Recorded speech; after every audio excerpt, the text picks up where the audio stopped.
বিএনপির স্থায়ী কমিটির সদস্য নজরুল ইসলাম খান বলেছেন, গত 15 বছরে বিএনপির 700 নেতা গুম এবং 1000-এর বেশি নেতাকর্মীকে খুন করা হয়েছে।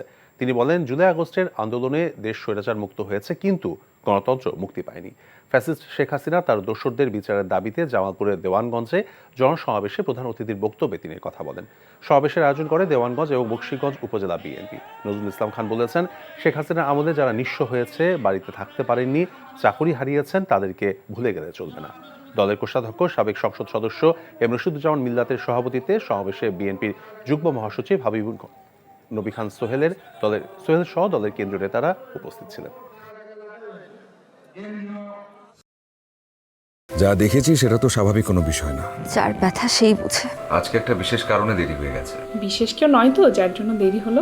সেই মানুষটা সবসময় আমাকে বলতো সে আমাকে তার নিজের থেকেও বেশি ভালোবাসে। ভুলতে বলছি না আমি। তবে কি বলছেন? কি দেখে যে লোকটাকে ভালোবেসেছিলি? আমার মেয়েটার বিয়েটা এতদিনে হয়ে যেত। এমনটা হবে কে জানতো? রতন ভাই। আরে আমার ফুফাতো ভাই। ও হ্যাঁ, কি হয়েছে? এবং তার আত্মহননের পথে কেউ যদি বাধা হয়ে দাঁড়ায়, তাহলে মন কোন দিকে যাবে সেটা।